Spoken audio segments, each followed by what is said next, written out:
Hey everybody, here we're looking at Windows 10 Insider Preview, build 10162, installed on this Toshiba Satellite L645. And now you guys may notice I have a keyboard and mouse hooked up and I have a display hooked up. And that's because I've been having issues with this machine here lately with the display completely just going out once the laptop gets up to fully operating temperature, I guess I could say, because it does get hot. I've already reflowed this thing like 1 or 2 times, and it's just on its last leg. Typical Toshiba quality. So anyways, that being stated, let's go and have a look at the OS.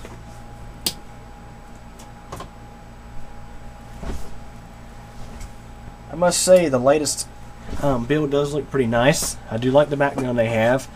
Now it's very unlikely this background will actually carry over to the final build, the RTM build. But they have changed a lot of things. They have the new icons in place. A lot of icons have been changed. They've also worked on the start menu quite a bit as well. They've moved the power options down to the bottom. Used to be up top.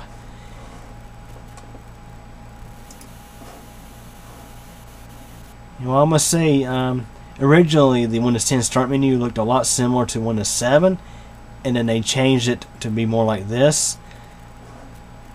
And I must say they definitely improved it since they made the change to this style.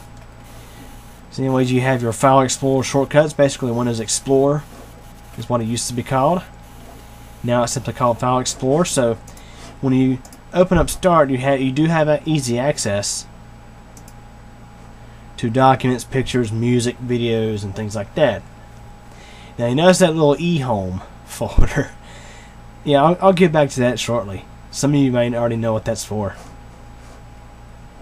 So you have easy access to File Explorer, settings, power options, and all apps right there.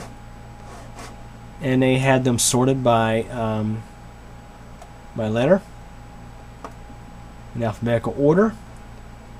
You know, I still preferred the way Windows 7 done things, but they have definitely improved. Whereas, you know, in Windows 8, every program that had like a folder full of different options, they were just all expanded and it was such a big mess. At least what they've done here is they have collapsed the folders by default. That is a big improvement. So anyways, you have easy access. Just click the button to open and close it. Okay, more simple than that. And on a side note, the screen's already starting to act up on the laptop, so it's a good thing I had this screen here. So, you know, very easy, user intuitive start menu is definitely a lot better than what it was in the previous build. Also, this build has the Microsoft Edge web browser. Now you see that E? Yep, that's pretty familiar, isn't it? Basically, Microsoft has even admitted that Internet Explorer is not all that great. So what they've done is they have come out with a new browser. With a new browser to compete with Google Chrome. And the thing about Microsoft Edge is it's very simple.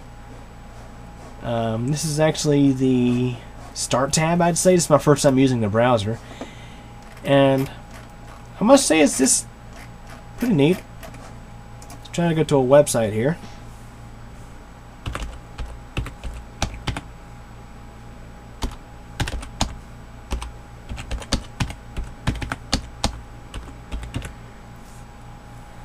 This keyboard. There we go. Whoops. No, you see. There we go. It corrected it for me. Probably a feature built into the browser. Yeah, this dumb keyboard, the M key doesn't work half the time. So this is Byte Geek MTDX, my other YouTube channel. Some of you guys may recognize it. I was going to pause that. You know, the browser itself is, is pretty simple. Seems to be a lot faster than Internet Explorer.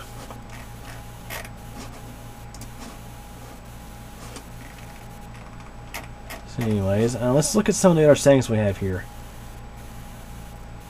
So you can add the site to favorites, and they still call it favorites in this browser.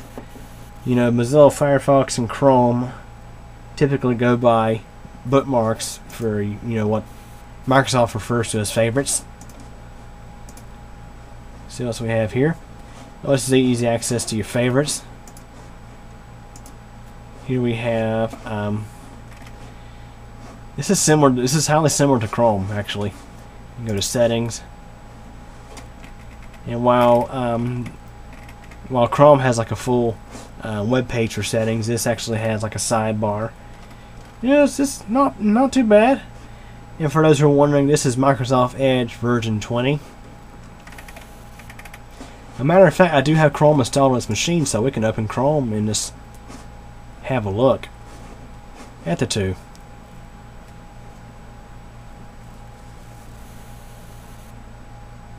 Yeah, the screen on this laptop is about gone. So this is Google Chrome, and see you can see the menu there on the side.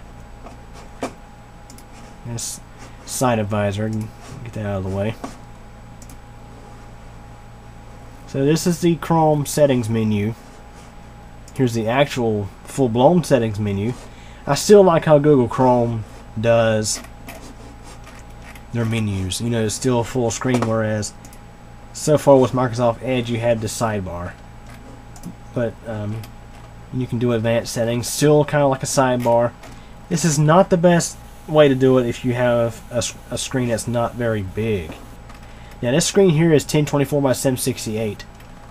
Just think if you was using this on a netbook with a 1024 by 600 screen, I assume the resolution is on one of those. So you'd be kind of crammed. So anyways, that is a brief look at the browser, the Microsoft Edge browser. Now let's go ahead and close all tabs.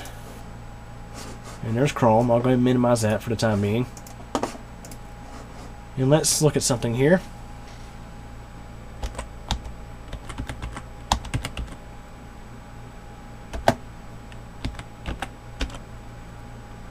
And we still have Internet Explorer. From what I understand, they're planning on running Internet Explorer and Edge both on their browser. I mean, on the OS. Basically, Internet Explorer is required for certain applications on the web, especially if you're running like a business. Now, look at how long it's taken to load Internet Explorer versus it took to load Edge. Huge difference. And it didn't actually open, it just closed out. This might be something to do with it still being in beta, not really sure. They may actually remove Internet Explorer. Well, I don't know. It popped up that time actually. Let's see if it closes out this time.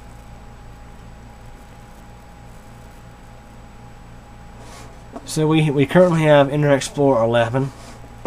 I'm not sure if they're going to come out with an IE 12. It looks like Microsoft is going to be eventually phasing out Internet Explorer in favor of the Edge browser. So this is the familiar Internet Explorer for some of those who use it, and it actually tells you here that you can just open up Microsoft Edge, which I think is a better browser than Internet Explorer, and it's definitely an improvement. Now, one thing I wonder about Microsoft Edge is how well it's going to support common add-ons that you can use in Chrome and Firefox. That's one big thing about the browser market, is how well does it support add-ons. That's a big thing, actually. So let's just go ahead and close up Internet Explorer. And Windows 10 actually comes with is Windows Defender, but in newer versions it's actually a full-blown antivirus, just like in Windows 8. OneDrive is actually integrated into the OS. It's not a separate add-on. It's full-blown integrated. Microsoft's been heading this direction for quite a while now. And it's just like with Office 2013. So basically, let me go and open up a few more things. Let's do the File Explorer. Show you what's changed there. In File Explorer, what they've done here is they've taken the Windows 8 File Explorer and built upon it. When you open up File Explorer, like for example, let me just go and open up from the taskbar at the bottom. They start out with Quick Access, which is your frequent folders. You know, I kind of like this, to be honest with you. You have your desktop, downloads, documents, music, pictures, videos. Those are some common things that a person may want to access when they open up File Explorer. And also, after you start going to certain files, they'll start to accumulate in this area. And of course, on the left, you have your options over here. And of course, OneDrive is one of them. And I do like the design of the newer Explorer. You know, some people hate the ribbon interface. I kind of tend to like it. It's pretty neat. Once you get used to it, you know, once you're used to the ribbon interface, it's pretty easy to use. It's very, very nice. Now, just FYI, I'm not going to cover every single little thing in the OS, but just want to do a kind of decent overview. Let's look at the Task Manager. Pretty much carryover from Windows 8 or 8.1. Very nice Task Manager. Much, much nicer than Windows 7. Your common MS config options are actually in here now, same as Windows 8. From my understanding, this hasn't really changed a whole lot. It's basically a carryover from Windows 8. For Windows 7 users, it is relatively new. Now, one feature I do like to see, just open up some things here. Actually, let's close out Edge, and I'm going to open that in a different desktop. So we can, on the right hand, just choose New Desktop. Here's desktop number 2, and here we'll open up Microsoft Edge.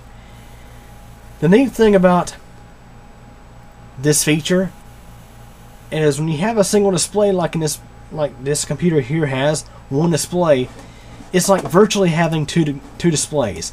Although you still can't see both at the same time, you do sort of get that functionality to where you can just go back and forth between different displays.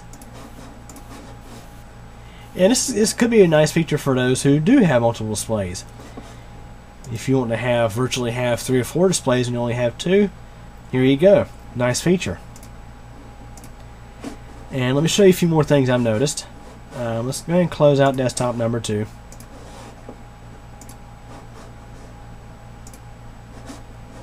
Now you notice how it likes to let you choose what you want to put up.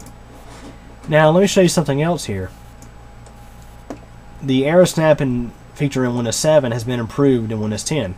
So I can snap this over here, and now it's going to ask me, you know, what do I want over here. So let's open up Edge, and look how fast that loads, by the way, and the Windows Store.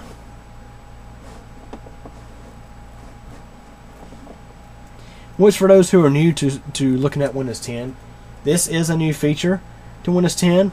You can run the modern UI apps in Windows, the way it should have been the whole time, actually. So put this to the side, and it's going to simply ask me, you know, what do I want over here. So let's put Edge on the left.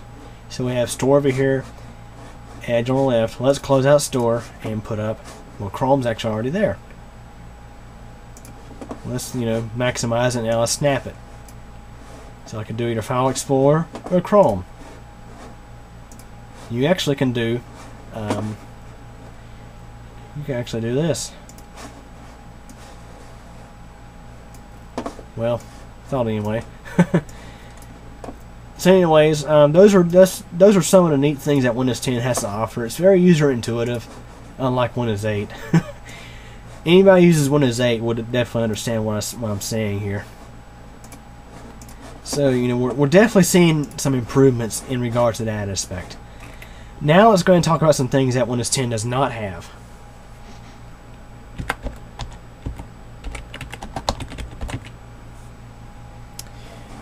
Well, we do have Windows Media Player here. However, I'm not sure if that's going to be included in the final version. So anyways, yeah, we do have Windows Media Player. but there's one thing that really, really bugs me personally.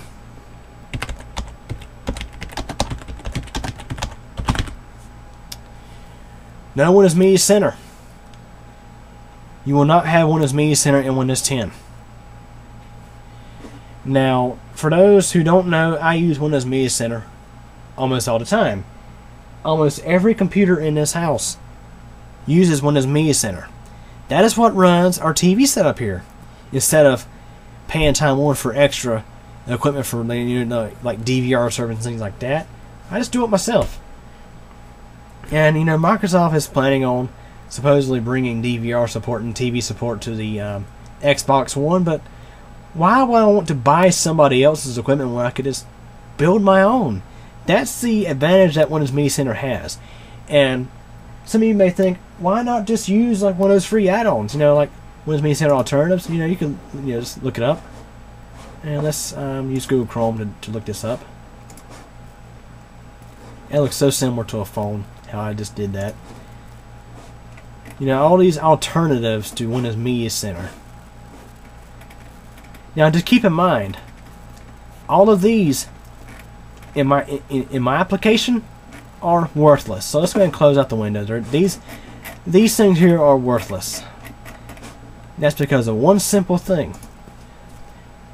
Windows Media Center is currently the only application for PC that supports the playback of digital cable protected content via cable card. These free alternatives, they can't do it. They cannot do it. And some people out there who have these setups for Media Center have put down a considerable amount of money. For example, let's say I go out and buy a Seaton Infinity TV tuner, which I have an Infinity TV 6.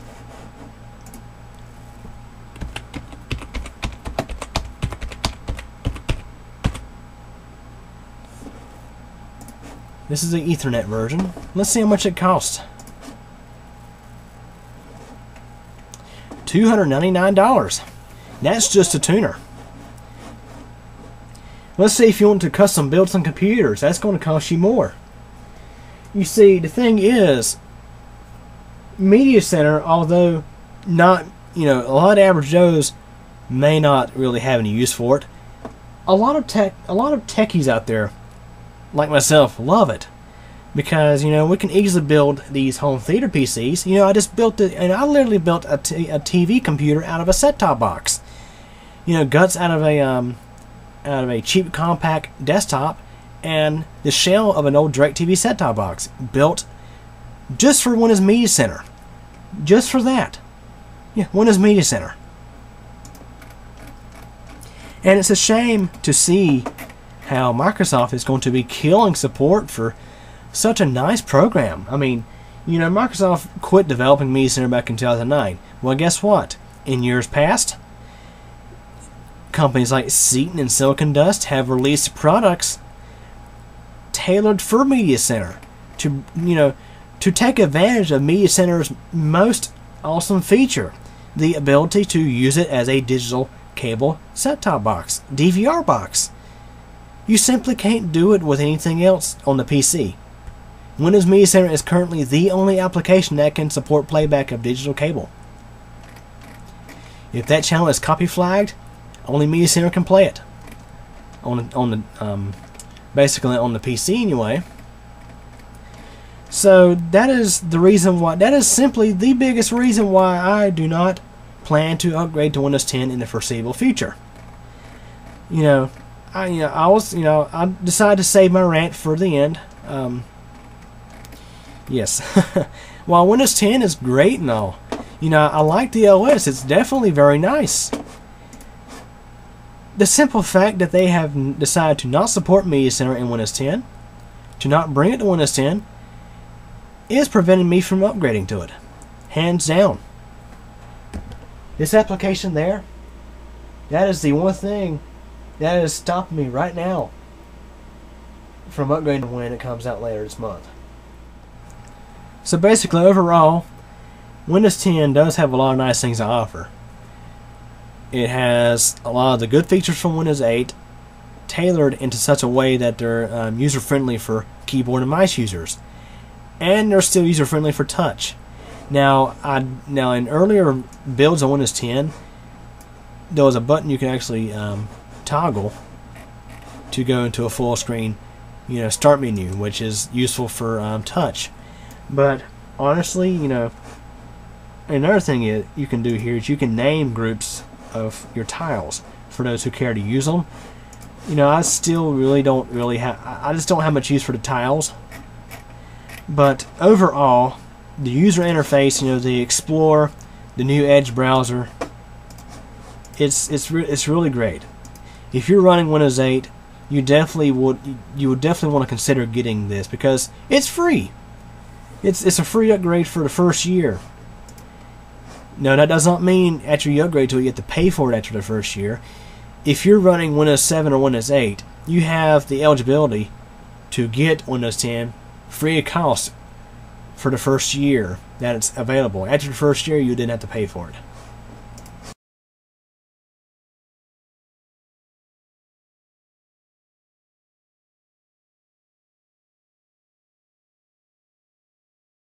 Now, I do like that interface there. And I see hope with this too. In Windows 8, they had just a plain color background there. It looks like, from what I see here, it looks like your desktop background will also be the sign-in background, which is very nice. Because in Windows 7, a lot of people didn't realize. Like, for example, I'll go and show you right here. In Windows 7, you have the standard blue background that it has, but that can be easily changed to whatever image you want, and trust me, it looks very sleek when you change the image. It looks like that functionality might be available in Windows 10. So again, back to that eHome folder. Yes, I have desperately tried to get Windows Media Center to work on Windows 10. This is actually the Windows 7 version, which is obviously an epic fail, but there are people who have tried the Windows 8 version, or actually, no.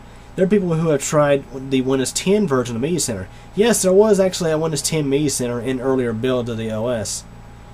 The newer builds like this here, they were successfully able to get up and running without any sort of licensing issues whatsoever. So, it's not the Windows Media Center aspect, it's not the fact that they can't support it, it's the fact that they blatantly refuse to do so, which is disappointing, considering they could actually make money off of the product by, offering it as an add-on. I don't understand why they're not including Media Center. Honestly, in any Windows 10 video, you're going to hear me rant somewhat about that, because that's how disappointed I am about it. So, anyways, hope you guys enjoyed this video. Overall, I like Windows 10, but I'm disappointed with Microsoft for obviously, I'm not going to mention it again. You guys obviously know why I'm disappointed. Any questions or comments? Feel free to ask, and thanks for watching. And yes, look at the screen on the laptop. It's completely dead. Yes, we have a backlight, but there's no video signal going to that display whatsoever.